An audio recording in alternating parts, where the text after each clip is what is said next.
So, itong homogeneous equations is nagfo-fall siya under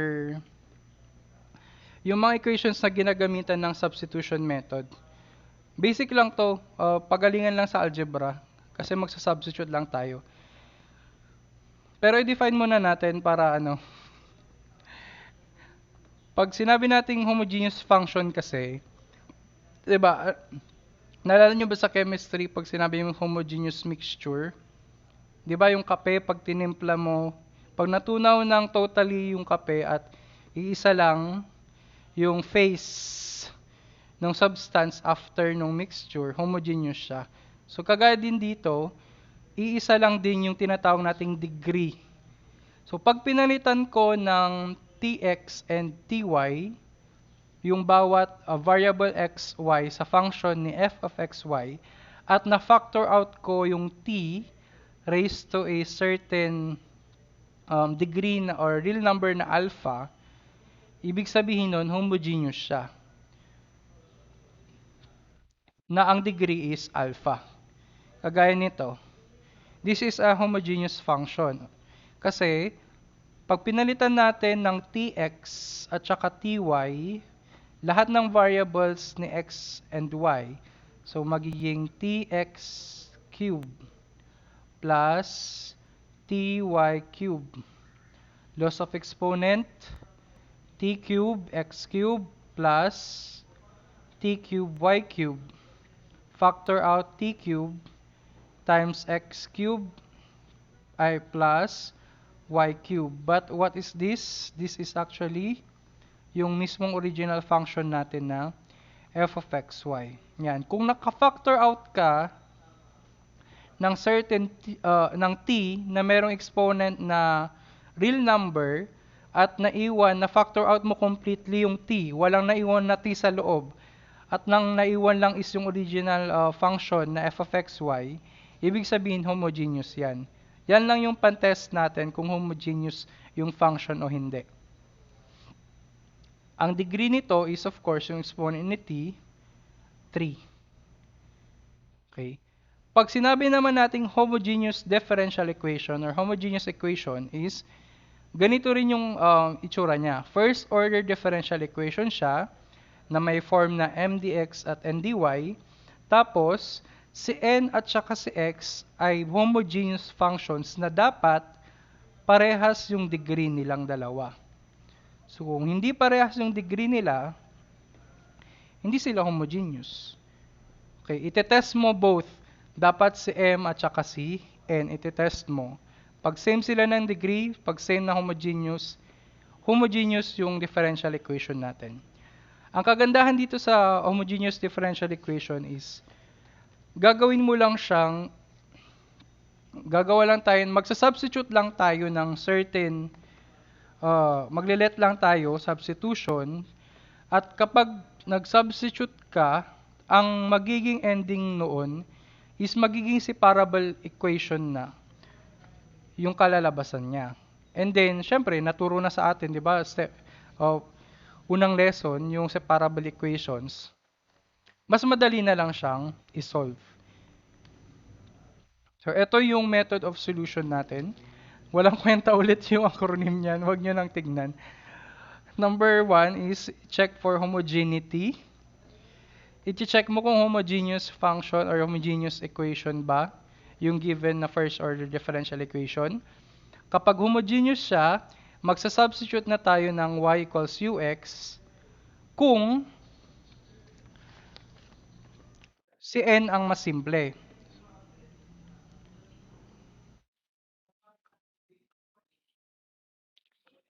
Kung mas simple si m, baliktad naman tayo. Ang gagamitin naman natin is v ay x equals vy. Excuse me. And via product rule, ang derivative ni x equals v dy, product rule, u dv v du, plus y dv. Yan. So, depende ulit sa inyo kung sino yung pipiliin nyo. Siyempre, yung mas simple para mas madaling ma-solve in a shorter time. So kung si n ang mas simple, y equals ux ang gagamitin. If m is simpler, x equals vy naman. Then lahat lang ng gagawin natin is isa-substitute lang natin lahat yan. Lahat ng y papalitan ng ux, lahat ng dy papalitan ng u dx x du. And then, simplify mo lang, tapos, ang kalalabasan nun, magiging separable equation siya after mong mag-substitute. Then, ang gagawin mo na lang, si step 3, isolve mo yung separable equation na yon. Pero, hindi natatapos doon. Kasi, doon sa separable equation, syempre, ang ginamit na variable doon is yung variable na y, tapos yung inintroduce, or yung x, tapos yung inintroduce na bagong u. 'Di ba? Nag-substitute tayo. So kailangan maibalik ulit natin siya, matanggal natin yung mga u at saka v kung gumamit ka man ng v. Kaya ibabalik natin siya gamit yung u equals y over x, resubstitute. Galing lang din ito dito sa y equals u of x na pinang-substitute natin doon sa una. Since gusto nating mawala yung u, sinolve natin si u, nag-divide siya ng x, so u equals y over x. Magre-resubstitute lang tayo. After magre-substitute, i-simplify mo na. So, para lang siyang, ang homogeneous equation, separable lang siya, pero mas pinahaba lang. Kasi, at the beginning, hindi siya mukhang separable. Pero via substitution, nagiging separable equation siya. Try nating mag-solve para mas maintindihan natin. Kagaya nito, 'di ba? Sabi ko sa inyo sa trick natin, kapag separated na si x at saka y ng addition and subtraction, mahirap na silang paghiwalayin. No, mahirap silang gamitan ng separable. And actually, hindi ata talaga sila nagagamitan ng separable equation. So, anong gagawin natin? Gagamitin natin yung homogeneous para maging separable siya. So, ano yung step 1? I-check muna natin kung homogeneous siya. So, anong gagawin natin? Kay mxy, maglalagay tayo ng t. tx, ty.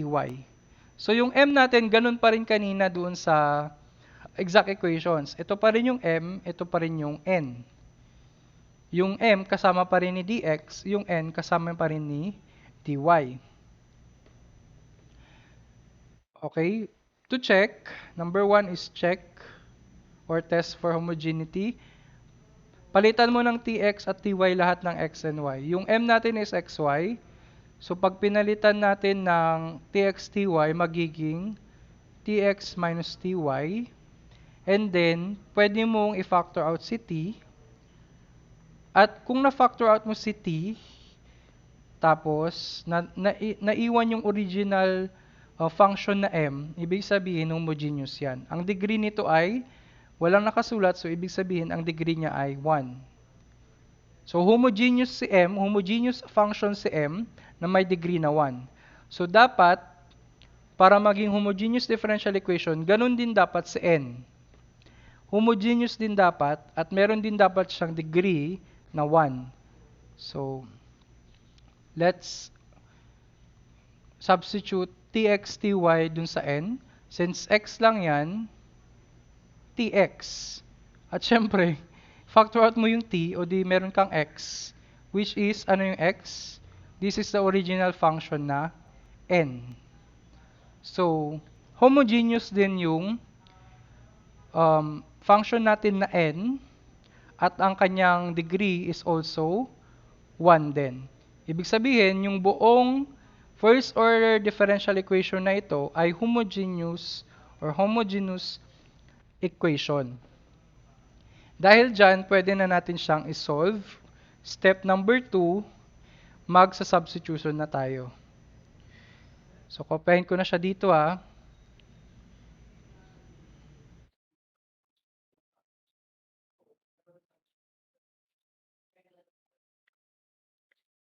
Actually, pwede nga ata to sa ano yung full day eh. Paano yung pag-solve? Magle-let tayo ng y equals ux or x equals vy, depende kung sinong mas simple. Kung si n ang mas simple, y ang gamitin. Kung si m ang mas simple, x ang gamitin. Sinong mas simple? Si n. Okay, so si n ang mas simple, y equals ux ang gamitin natin. So let y equals ux at ang dy niya is u dv v du lang ito. So u dx plus x du. Mag-substitute ngayon tayo, lahat ng y at dy palitan natin. So we have x minus, ito y to, di ba? So palitan mo yan ng ux and then dx plus x, si dy papalitan natin siya ng u dx plus x du. Simplify, x dx minus ux dx plus x ux dx, distribute ko lang sa x, and then plus x squared du. Okay, nakalimutan ko yung equal 0. Itong negative ux dx saka ux dx, so pwede natin siyang i-cancel. So, ang matitira, x dx plus x squared du. So, obviously, ano na siya? Separable na siya. Kasi pwede ka na lang mag-divide ng, anong i-divide natin? Magde-divide na lang tayo ng x squared para ma-separate yung variable na x at u. So, x all over x squared is dx all over, may matitirang x sa baba kasi x over x squared, plus dito kay du, cancel na yan, so du na lang ang natira sa kanya, equals 0. So, na-separate na natin, pagkatapos mo ma-separate, mag-integrate ka na, di ba? Parang yung natutunan natin talaga, hindi pala parang, yung natutunan natin sa separable equation. So, ano ang integral ng dx all over x? Ln of x, absolute value, plus, integral ng du, u, kasi nagtab integral at si d, equals, syempre integral ng 0, c, ayan. Pero hindi pa tayo tapos kasi meron pa tayong u. After mong ma-solve yung separable equation, ibabalik mo siya. So, from mula dito, yung nilet natin na y equals ux, isosolve mo si u, which is equal to y all over x. Isa-substitute mo na ngayon ulit yan. Resubstitution. So, dito na lang kasi wala ng space. We have ln of x. Palitan na natin si u dito ng y all over x equals c. Mag-multiply lang tayo ng x para walang naka-over na x. So, we have x ln of x plus, syempre makakancel na yung x doon sa baba ni y. Tapos si c, magkakaroon siya ng katabing x. So, pwede na yan, or kung gusto mo, ilipat mo si y para explicit solution. Kahit ano naman, ayan.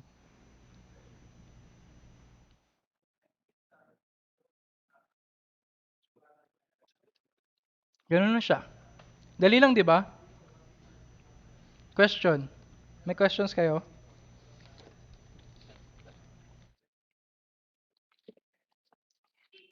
O ng people? Isa, okay, isa pa daw. Pero wala kayong tanong dito sa sample 1.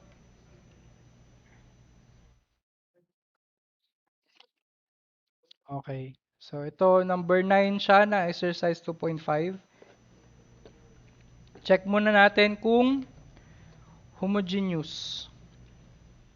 Homogeneous. Kung ano man yung tamang pag-pronounce doon. Homogeneous. So, M, Tx, Ty. m katabi ni dx, n katabi ni dy. So, si negative y magiging negative t y. And obviously, pag finactor out mo si t, negative y, and this negative y is the same as yung m.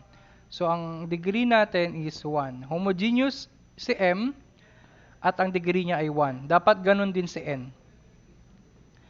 N tx ty equals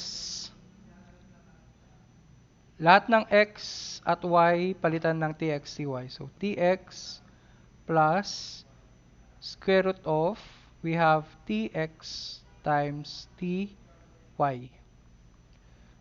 Tx plus, simplify natin yung nasa loob ng square root. Dalawang t yun, so t squared xy. Si t squared sa loob ng square root ay pwede nating i-factor out. Tama, ilabas natin. So, magkakaroon ng t square root of xy. At dahil dyan, pwede na natin i-factor out si t sa entire equation. So, x plus square root of xy. And this x plus square root of xy is the same as yung n. And therefore, na-factor out natin si t, homogeneous ngayon si n, at ang degree niya ay also 1 din. Dahil dyan, para silang homogeneous, same din sila ng degree, so pwede tayong mag-substitution method din. Pwede nating i-apply yung ating method of solution. We have negative y dx plus x plus square root of xy dy equals 0. So, pwede na tayong mag-substitute. Kaso, anong pipiliin natin? Yux o xvy? Sino ba ang mas simple? Si m. Kung si m ang mas simple, ang gagamitin ay x.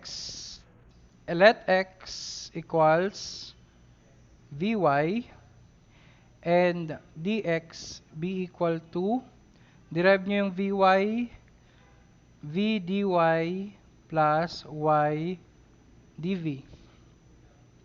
Substitute. We have negative y multiplied to, ang dx natin is v dy plus y dv plus x ay papalitan ng vy. So, vy plus square root ng xy. Square root ng ano si x? Vy. Tapos, multiplied by y pa. So, vy squared na siya. No, kasi may nakamultiply na y. Ito yon, yung x naging vy. Tapos, originally, meron siyang katabi na y. Yan. Kaya, pwede nating i-simplify as vy squared. At huwag kakalimutan yung dy na katabi nila. Simplify. Distribute ko si negative y.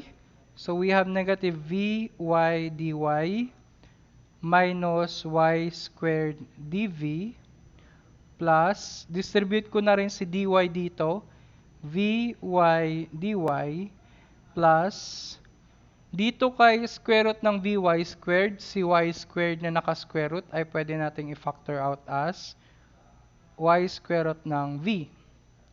Tapos, syempre, may nakamultiply na dy sa kanya. And then, equal yan sa 0. Makakancel ngayon itong negative vy dy tsaka positive vy dy. Yan. So, ang matitira po is negative y squared dv plus y square root of v dy, which is obviously, again, separable equation. Para ma-separate, ano ang i-divide natin? Kay dv, ayoko ng may y, so tatanggalin ko yung mga lahat ng y sa kanya, which is negative y squared. Pero dito kay dy, ayoko naman na meron siyang square root of v. So, magdadagdag tayo ng square root of v.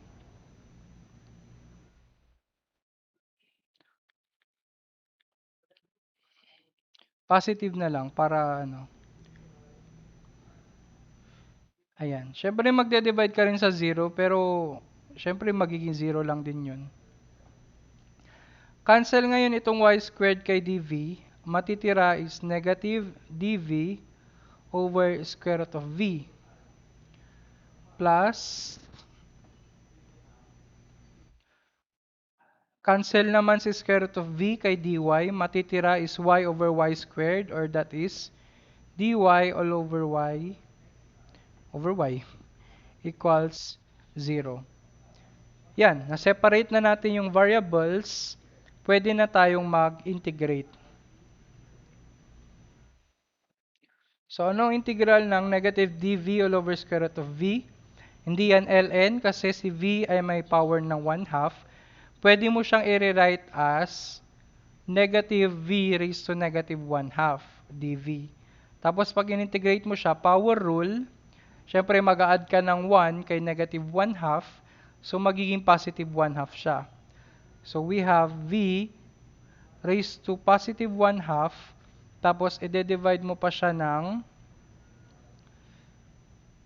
1/2 din. So 1 all over 1/2 is 2.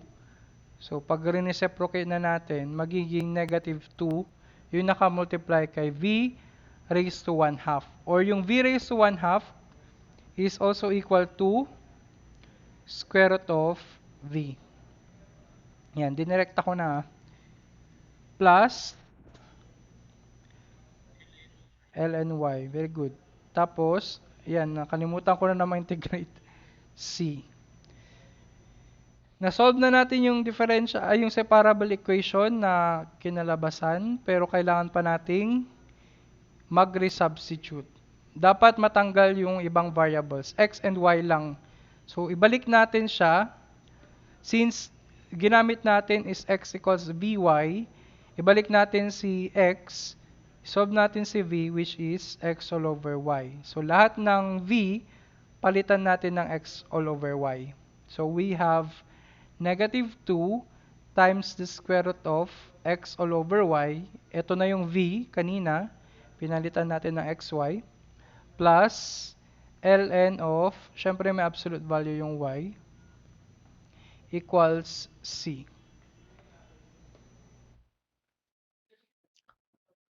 Okay, so negative 2. Simplification na lang naman to eh. Para lang mawala yung radicals, lipat muna natin si ln of y. So, minus ln of y yan. Tapos, i-square ko siya. Square natin both sides para mawala yung radical, yung square root. So, ang square ng negative 2 is 4x y. Or negative 2 squared is 4. Tapos, yung square root of x all over y squared is xy. Equals, syempre, ganun lang yung kabila. Kopyahin mo lang siya. C minus ln of y squared. And then, okay. Cross-multiply mo lang si si y sa ilalim. So, we have y times c minus ln of y squared. Yan na yung final answer. O, yung nandoon sa ano natin, key answer is, baliktad lang ito, nauna si ln of y. Pero paras lang din naman iyan. 'Di ba? Pag nag-factor out ka ng negative 1, ibig sabihin mababaliktad si yan, pag nag-factor out ka ng negative 1 diyan, mauuna na ngayon si ln of y, si c na ngayon ang magma-minus. Pero dahil naka-square naman sila, yung negative 1 squared sa labas, magiging positive 1 lang din. So, mawawala lang din siya. Kaya, ang kinalabasan niyan, kagaya ng nandoon sa key answer niya, is binaliktad niya lang. ln of y minus c squared. Pero parehas lang din naman yan. Kahit gagawin mong plus to eh. Yes. Somebody. Yes. Ano yun, Kian?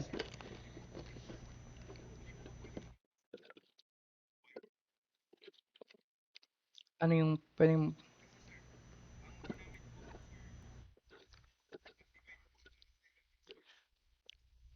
Kaya pwede nga. Ito, yung pangalawang answer.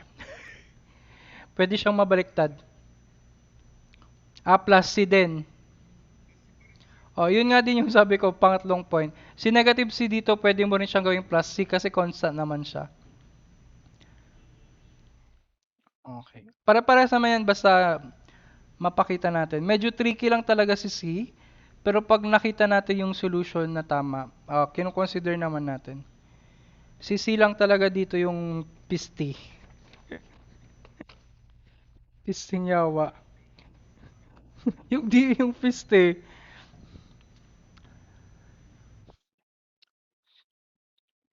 Nasusundan nyo naman tong homogeneous. Okay.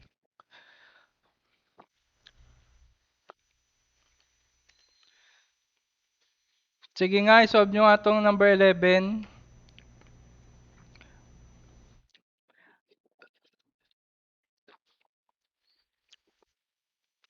Isa sa mga tricks ko rin, tricks, para hindi ka na mag-substitute ng tx tsaka ty, tignan mo na lang yung degree ng bawat variable na makikita mo. Tignan mo to, ito. Ang degree niya is y cube, x cube din siya. So 3. Dapat pare-parehas na 3. Ito, hindi nga 3 yung exponent ni y squared, pero may naka-multiply naman sa kanya na x, which is ang exponent niya ay 1. So, pag pinagsama mo yung 1 plus 2, ang degree nilang dalawa, 3 lang din. So, since 3 lahat yung degree niyan, sure na ako na homogeneous yan. Kagaya din dito, kung ayaw mo mag-substitute ng t, ito, di ba, ang degree niyan is 1. So, dapat yung kabila, 1 din.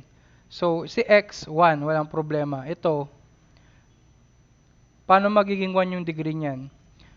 X, ang degree niyan is 1. Y, ang degree niyan is 1. Since nakamultiply silang dalawa, so pag pinagsama, ang degree nila ay 2. Pero dahil may square root siya, ang ibig sabihin ng square root, di ba yung multiply natin ng 1/2 yung exponent. So, 1 lang din. So, ang degree nitong dalawang to, 1. Since pare-pareha silang 1, homogeneous yun. So, ganun yung trick ko kapag sa board exam na.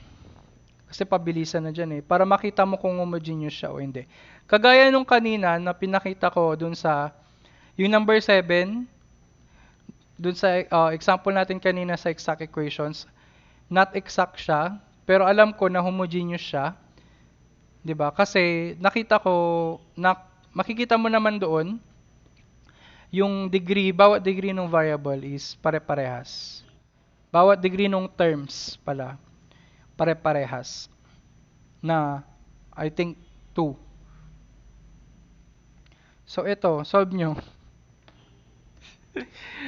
So, i-rewrite muna natin siya sa form na mdx plus mdy. That means, i-cross multiply mo lang si dx dun sa kababa. Pero wag mo, ay sa kabila. Wag mo nang i-distribute, ganyan na siya. Then,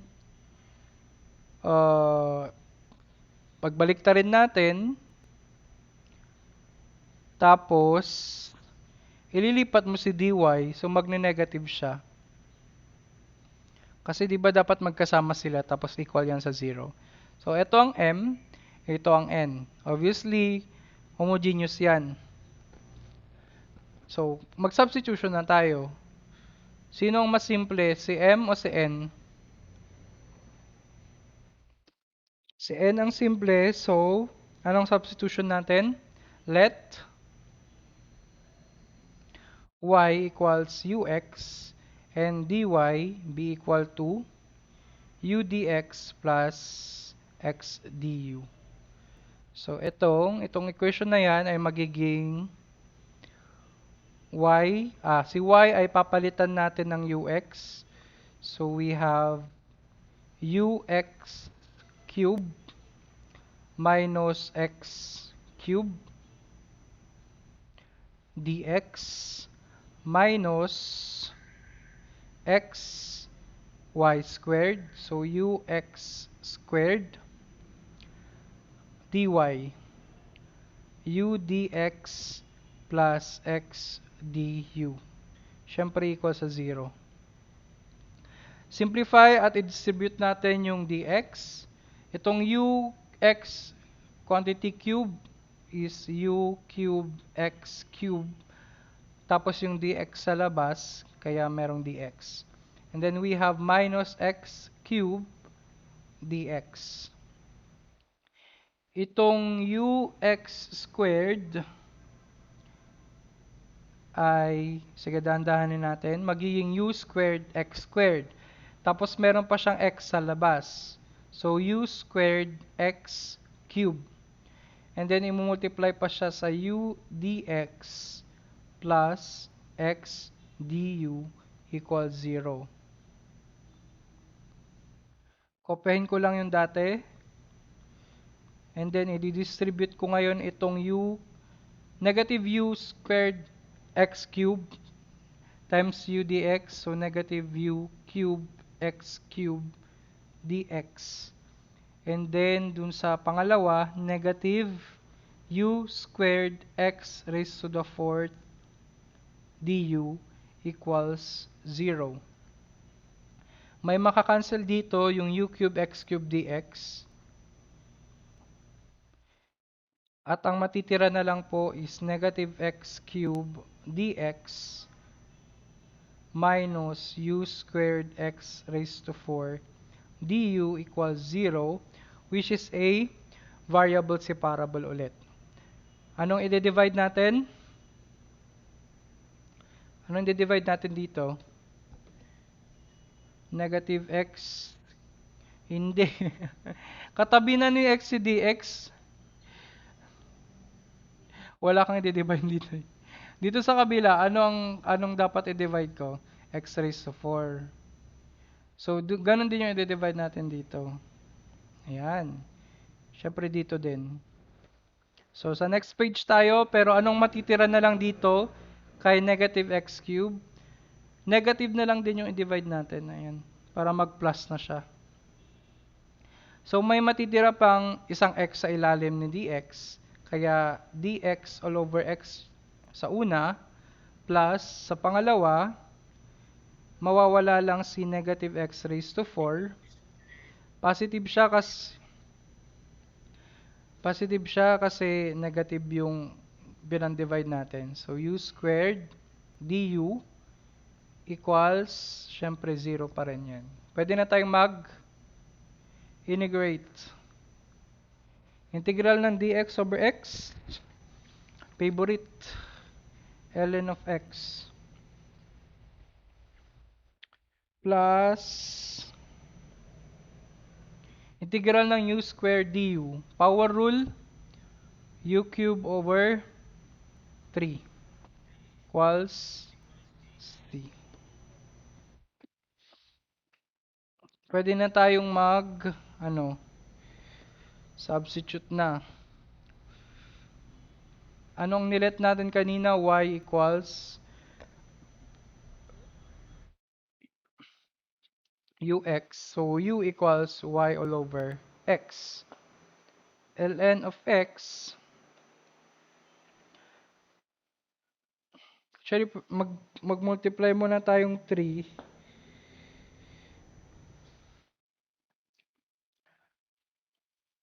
Pero sige, mamaya na. So, y over x cube divided by 3 equals c. Initial value problem to actually, di ba? Y of 1 equals 2. So, mag-substitute na tayo kaagad dito para hindi na, y of 1 equals 2. Ibig sabihin, x equals 1, y equals 2. So, substitute natin yan to solve for the value of c. We have ln of 1 plus, baba ko ng konti,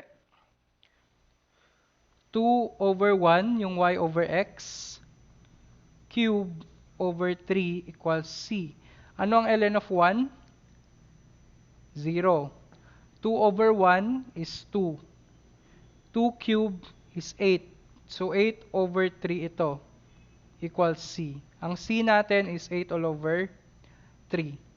Pwede na tayong mag-substitute. Dito na. So we have ln of x plus, simplify ko na yung y over x cube, y cube over 3x cube na yon. Tapos, yung c natin is 8 all over 3. Yan, pwede na tayong mag-multiply ng 3 at saka x cube, 3x cube. So multiplying 3x cube on both sides, we get 3x cube ln of x plus y cube equals, cancel si 3 lang ang makakancel, so may matitirang x cube. Tapos 8 sa taas, 8x cube. Yan na. Yung nasa answer, nauna lang si y cube, pero wala namang problema dyan. Para lang talaga siyang separable. I mean, separable siya pero may kadugtong. Kasi nagsa-substitute. Mas mahaba siya ng konti lang sa separable equations. Any questions po? Sure.